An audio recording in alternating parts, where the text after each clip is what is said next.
Hello നമസ്കാരം. അപ്പോൾ ഞാൻ ഇന്ന് പറയാൻ പോകുന്നത് നാളത്തെ എപ്പിസോഡിൻ്റെ സ്റ്റോറിയാണേ. അപ്പോൾ അങ്ങനെ അലീനെ വിളിച്ചത് അനുസരിച്ച് ബാലചന്ദ്രൻ വന്നിട്ട് രോഹിത്തിനിട്ട് നല്ല പൊട്ടിക്കൽ കൊടുക്കുന്നുണ്ട്. രോഹിത്തിനെ നന്നായിട്ട് കുടഞ്ഞിട്ട് ചോദ്യം ചെയ്യാണ്. ആ അടി കിട്ടിയതോട് കൂടിയിട്ട് രോഹിത്ത് മിണ്ടാതിരിക്കുകയാണല്ലോ. പക്ഷേ ഭയങ്കര ദേഷ്യമാണ് രോഹിത്തിന്. ഇത് അലീനെ ഒപ്പിച്ച പണിയാണെന്ന് രോഹിത്തിന് മനസ്സിലായിട്ടുണ്ട്. അലീനെയാണ് അച്ഛനെ വിളിച്ച് വരുത്തിയതെന്ന് മനസ്സിലാവാണ്. ആ അടി കിട്ടിയത് മുതൽ പിന്നെ രോഹിത്ത് ഒന്നും മിണ്ടുന്നില്ല കേട്ടോ. കാരണം രോഹിത്ത് വളരെയധികം ഡേഞ്ചറായിട്ട് നിൽക്കുകയാണ്. അങ്ങനെ ഈ പെൺകുട്ടിയാണെങ്കിൽ റൂബി ആണെങ്കിൽ സാർ അച്ഛനോട് പറയരുത്, ഞാൻ ഇനി ഇങ്ങനെ ചെയ്യില്ല, തെറ്റ് ചെയ്യില്ല എന്നൊക്കെ സമ്മതിക്കുന്നുണ്ട്. അപ്പോൾ ബാലചന്ദ്രൻ പറയുന്നുണ്ട്, ഓക്കെ ശരി, ഇനി ഞാൻ ഇങ്ങനെ ഒരു അവസരം തരില്ല, ഇപ്പോഴത്തേക്ക് ഞാൻ ക്ഷമിച്ചിരിക്കുന്നു, പൊക്കോ എന്ന് പറയണം. അങ്ങനെ ആ പെൺകുട്ടിയെ പറഞ്ഞേക്കണം. തനിച്ച് പോകുമെന്ന് ചോദിക്കുമ്പോൾ ഞാൻ പൊക്കോളാം സാർ എന്ന് പറഞ്ഞിട്ട് പെട്ടെന്ന് തന്നെ അവൾ അവിടെ നിന്ന് ഇറങ്ങി പോവുകയാണ്. അങ്ങനെ പിന്നീട് കാണിക്കുന്നത് രോഹിത്തിൻ്റെ അടുത്തേക്ക് വന്നിട്ട് ബാലചന്ദ്രൻ കഷ്ടമുണ്ട് ഇട്ടടാ എന്ന് പറയണേ. അത് ഇത്രയൊന്നും നിന്നെക്കുറിച്ച് വിചാരിച്ചില്ല എന്ന് പറയണം. രോഹിത്താണെങ്കിൽ ഒരു അക്ഷരം മിണ്ടുന്നില്ല കേട്ടോ. ഇമ്മാതിരി തെമ്മാടിത്തരം ചെയ്യാൻ, വൃത്തികേട് ചെയ്യാൻ നിനക്ക് എങ്ങനെ തോന്നി? അതും സ്വന്തം വീട്ടിൽ ആരുമില്ലാത്ത സമയത്ത് വീട്ടിൽ വിളിച്ചു വരുത്തിയിട്ട് ഈ ധൈര്യമൊക്കെ നിനക്ക് എവിടെ നിന്ന് കിട്ടി എന്നൊക്കെ ചോദിക്കുകയാണ്. ആ ഹരിയുടെ കൂട്ടുകെട്ടാണ് നിന്നെ എല്ലാ കുഴപ്പത്തിലും കൊണ്ടു ചെന്ന് ചാടിക്കുന്നത്. ഞാൻ ശിവേട്ടനെ വിളിക്കുന്നുണ്ട്, ഹരിയെ ഒന്ന് ശ്രദ്ധിക്കാൻ പറയുന്നുണ്ട് എന്നൊക്കെ പറഞ്ഞിങ്ങനെ ഒരുപാട് ഇങ്ങനെ പറഞ്ഞുകൊണ്ടിരിക്കുകയാണ്.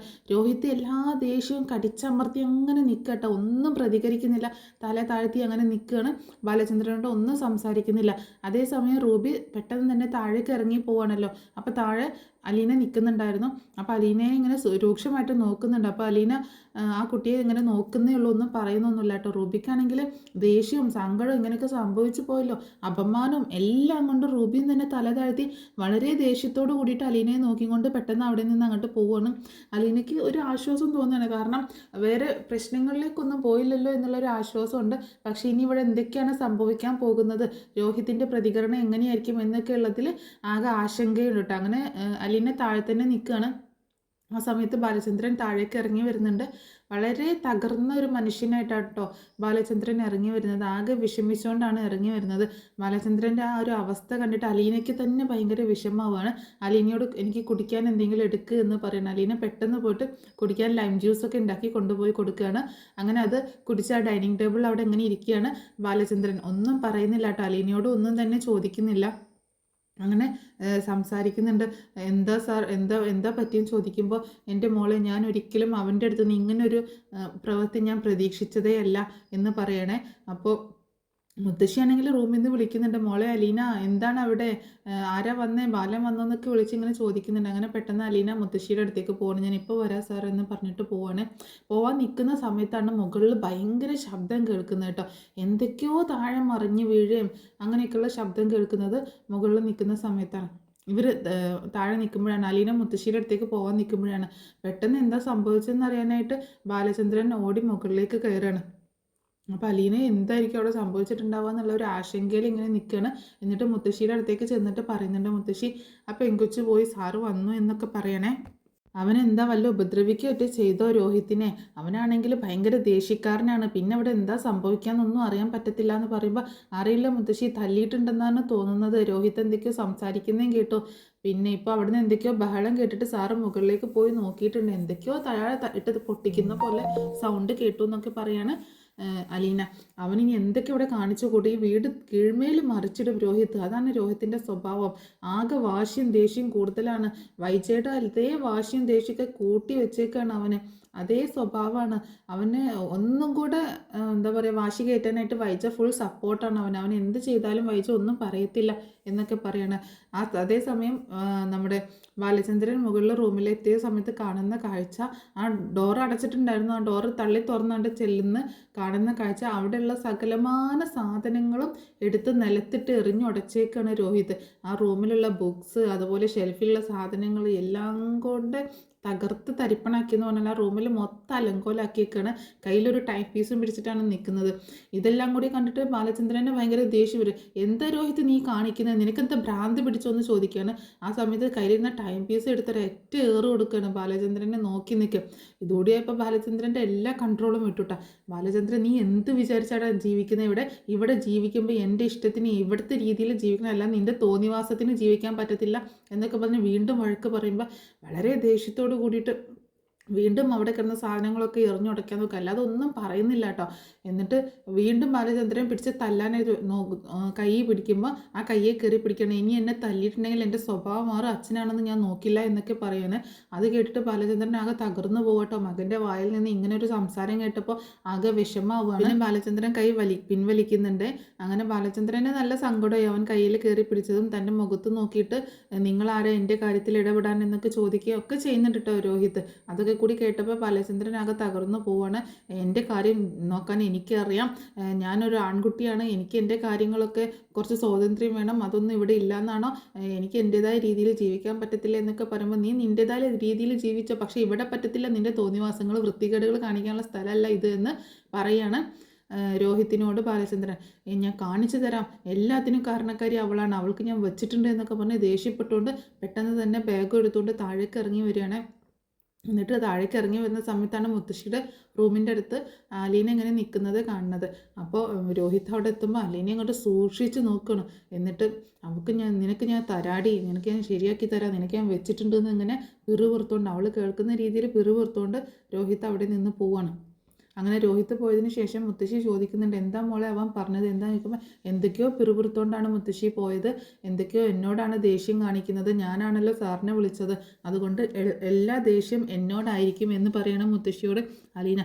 അതൊന്നും മോള് കാര്യമാക്കണ്ട, അതൊക്കെ അവൻ്റെ നന്മയ്ക്ക് വേണ്ടിയിട്ട് ചെയ്തതല്ലേ, അവൻ തെറ്റിലേക്ക് പോവാതിരിക്കാൻ വേണ്ടി ചെയ്തതല്ലേ എന്ന് പറയുമ്പോൾ ശരിയാണ് മുത്തശ്ശി, അങ്ങനെ തന്നെയാണ് ഞാനും ചിന്തിക്കുന്നത്, പക്ഷേ എന്നോട് ഇനി എന്തെങ്കിലുമൊക്കെ കാണിക്കും, എന്നെ ഇനി എന്തെങ്കിലും പറയേ ഉപദ്രവിക്കാനായിട്ട് വരുമോ എന്നുള്ളൊരു ടെൻഷനും എനിക്കുണ്ട് എന്ന് പറയണം. അതെന്താ മോളെ നീ അങ്ങനെ പറഞ്ഞെന്ന് ചോദിക്കുമ്പോൾ ഒന്നുമില്ല മുത്തശ്ശി, അന്ന് തന്നെ ഉണ്ടായില്ലേ റൂമിൽ ചെന്നപ്പോൾ എൻ്റെ കയ്യെ കയറി പിടിച്ചു എന്ന് ഞാൻ പറഞ്ഞില്ലേ, അതാണ് എന്ന് പറയാട്ടോ.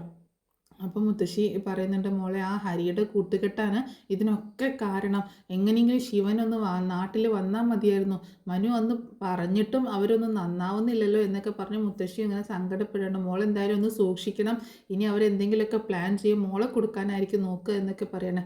അങ്ങനെ ആ സമയത്ത് ബാലചന്ദ്രൻ താഴേക്ക് ഇറങ്ങി വരിക കേട്ടോ.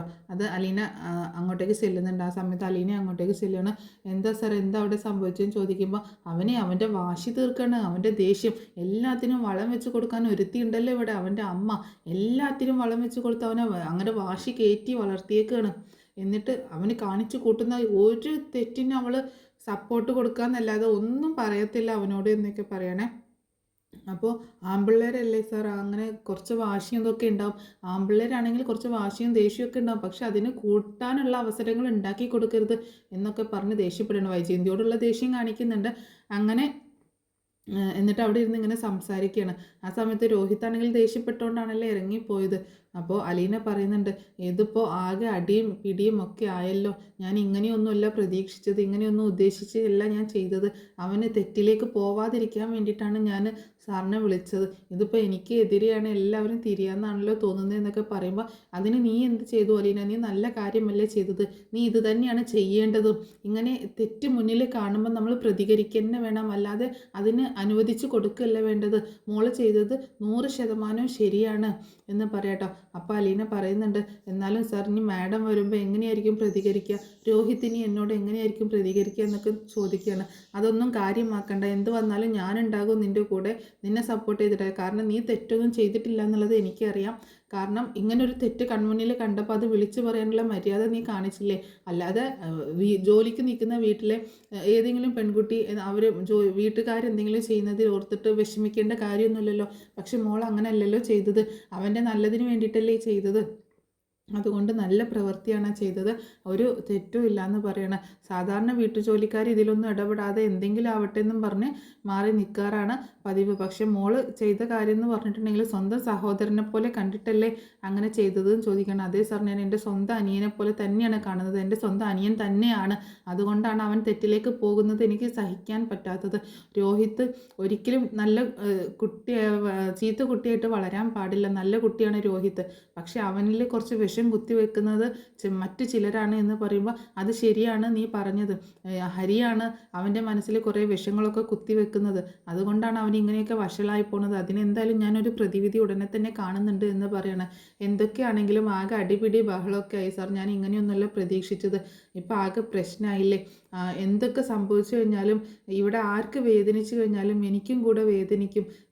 രോഹിത്തിനെ സാറ് തല്ലിയപ്പോൾ രോഹിത്തിന് അവളുടെ മുന്നിൽ വെച്ച് കിട്ടിയ തല്ലും മാത്രമല്ല, ശരീരം നൊന്തത് മാത്രമല്ല മനസ്സും വേദനിച്ചിട്ടുണ്ടാകും.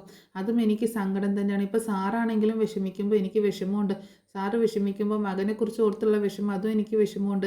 ആർക്ക് വേദനിച്ചാലും വേദനിക്കുന്നത് എനിക്ക് തന്നെയാണ് സാർ എന്ന് പറയുമ്പോൾ, വൈജയന്തിക്ക് വേദനിച്ചാലും നിനക്ക് വേദനിക്കുമോ എന്ന് ചോദിക്കുകയാണ്. അപ്പോൾ അലീന ആദ്യം ഒന്ന് പതറുന്നുണ്ടെങ്കിലും തീർച്ചയായിട്ടും വേദനിക്കും സാർ.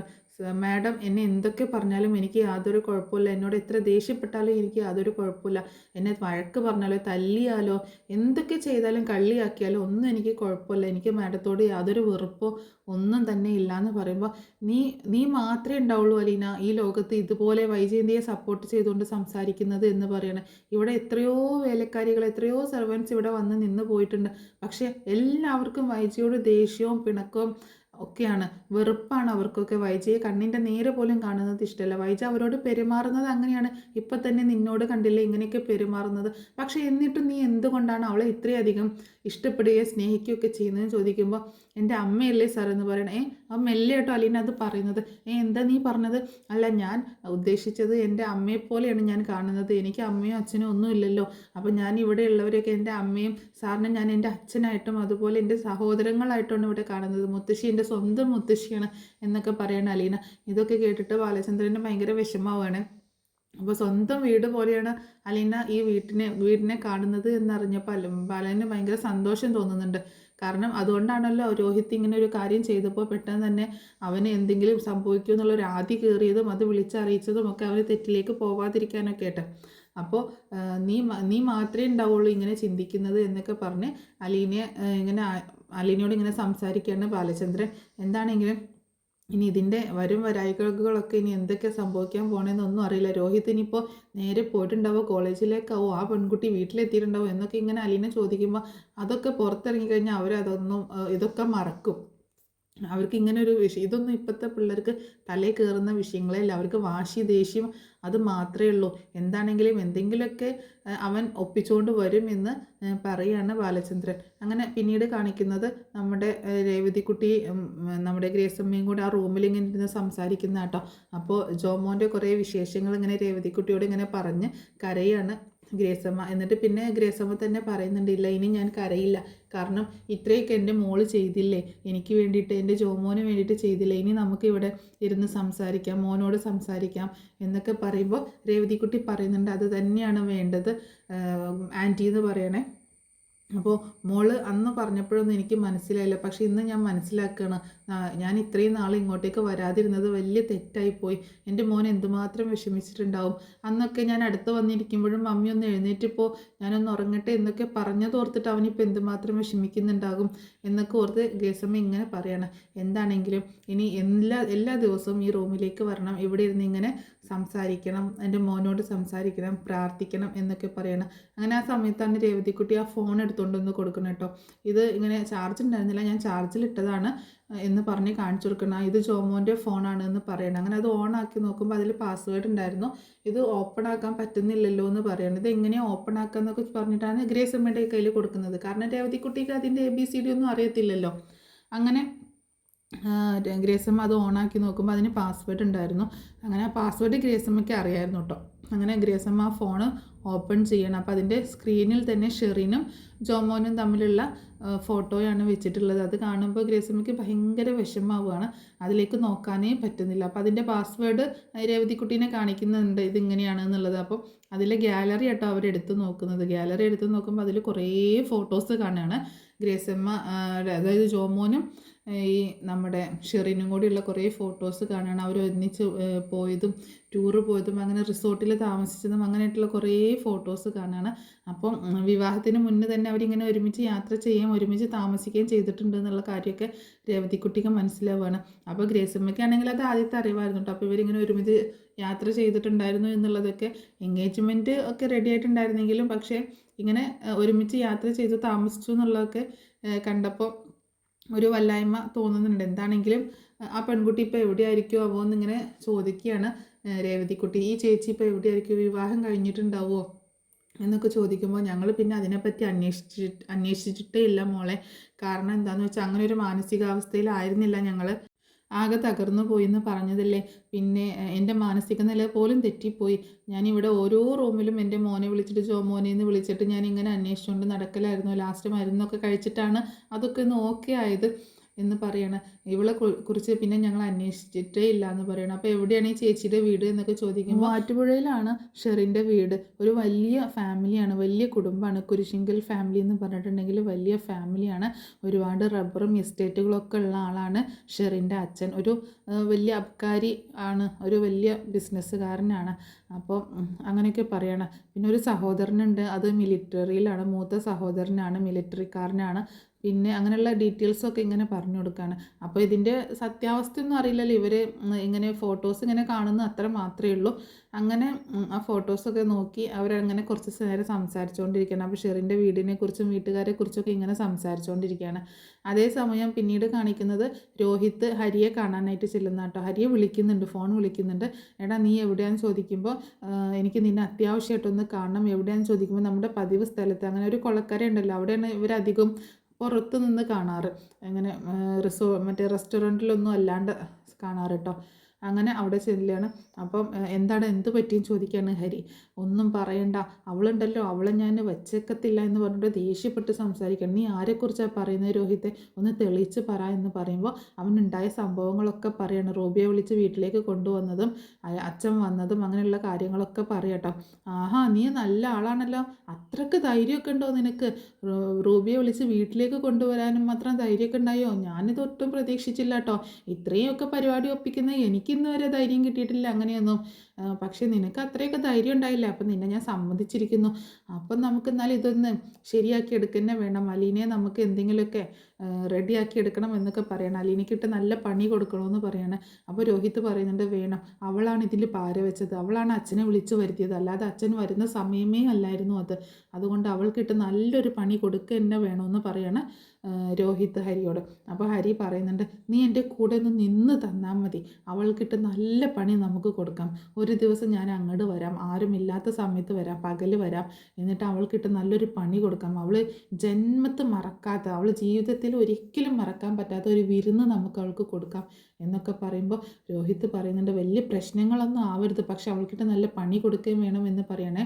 അപ്പോൾ ഹരി പറയുന്നത് നീ ഒന്നുകൊണ്ടും വിഷമിക്കേണ്ട, നീ എൻ്റെ കൂടെ നിന്ന് കട്ടയ്ക്ക് നിന്ന് തന്നാൽ മാത്രം മതി, ബാക്കി എല്ലാ കാര്യങ്ങളും ഞാൻ ചെയ്തോളാം എന്ന് പറയണം. അങ്ങനെ രോഹിത്ത് കൈ കൊടുത്ത് ഉറപ്പിക്കുക കേട്ടോ. അങ്ങനെ അലീനയെ എന്താ പറയുക ചതിക്കാനുള്ള ഇതിന് കൂട്ടി നിൽക്കുകയാണ് രോഹിത്ത്. അപ്പോൾ രോഹിത്തിന് അറിയില്ലല്ലോ തൻ്റെ സഹോദരിയാണ് എന്നുള്ള കാര്യങ്ങളൊന്നും അറിയില്ല. പക്ഷേ അലീനയോടുള്ള പക, അതായത് റൂബിയെ വിളിച്ച് റൂമിലേക്ക് കയറ്റിയപ്പോൾ അവൻ്റെ എല്ലാ പ്ലാനും തകർത്ത് തരിപ്പണമാക്കി കളഞ്ഞല്ലോ അലീന, നമ്മുടെ ബാലചന്ദ്രനെ വിളിച്ചിട്ട്. അപ്പോൾ അതിൻ്റെ പക തീർക്കാനായിട്ട് ഇവർ രണ്ടുപേരും കൂടെ പദ്ധതി ഇട്ടേക്കാണ്. അപ്പോൾ ഇത്രയൊക്കെയാണ് നാളത്തെ എപ്പിസോഡിൽ സംഭവിക്കാൻ പോകുന്നത്. പിന്നെ അതിന് അലീനയെ ഇവർ ട്രാപ്പിൽ പെടുത്തുന്ന എപ്പിസോഡൊക്കെ ഉണ്ട്, അത് ഞാൻ ഉടനെ തന്നെ പറഞ്ഞ് അപ്ലോഡ് ചെയ്യാം കേട്ടോ. അപ്പോൾ എന്താണെങ്കിലും ഈ സ്റ്റോറി നിങ്ങൾക്ക് ഇഷ്ടമായിട്ടുണ്ടാവുമെന്ന് വിചാരിക്കുകയാണ്.